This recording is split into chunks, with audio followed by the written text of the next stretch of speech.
నిరంతరం గద్దర్ అంటే ప్రశ్న, ఎవరైనా ప్రశ్నించగలిగే శక్తి ఉన్న పాట. ఆయన మీన కాల్పులు జరిగినప్పుడు ఎన్ని లక్షల మంది రోడ్ల మీదకి వచ్చాడో చూశాం. 2009లో ఆయన మీద రాజశేఖర రెడ్డి కేసు పెడితే, ఆ కేసు పెట్టినప్పుడు కేసు పెట్టిన తర్వాత అరెస్టు కాకుండా జైలుకు వెళ్లకుండా ఉండగలిగిన ఏకైక నాయకుడు గద్దర్ అన్న. లక్షల మంది రోడ్ల మీదకి వచ్చారు ఎక్కడికక్కడ జిల్లాల్లో. గద్దర్ను ఒకవేళ జైల్లో పెడితే ప్రభుత్వం నిలబడదు అన్నంతగా ఆ సందర్భంలో చూశాం మనం.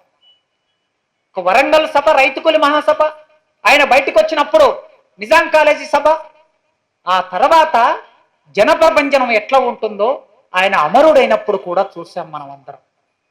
ఆయన అమరుడైనప్పుడు ఇసుక వేస్తే రాలనంత జనం.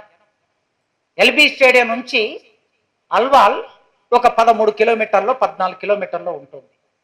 13-14 కిలోమీటర్లు చేరుకోవడానికి ఎన్ని గంటల సమయం పట్టింది?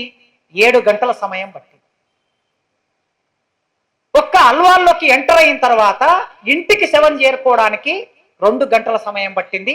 అక్కడికి ఒక 800 కిలోమీటర్ల దూరం మాత్రమే, 800 మీటర్ల దూరం మాత్రమే ఉంటుంది. 800 మీటర్ల దూరం వెళ్ళడానికి 2 గంటల సమయం పట్టింది.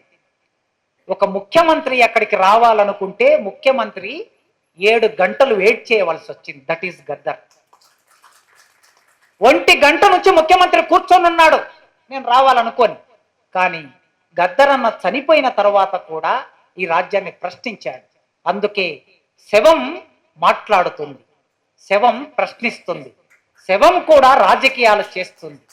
ఆయన శవాల స్వాధీనం కోసం అమరుల త్యాగాన్ని ఎట్లయితే 50 ఏండ్లు ఆయన పాడాడో, చివరికి ఆయననే ఇవాళ ఒక ప్రశ్నగా మిగిలిపోయి ఈ రాజ్యాన్ని ప్రశ్నిస్తున్న సందర్భంలో మనం అందరం ఇక్కడ సమావేశమయ్యాం.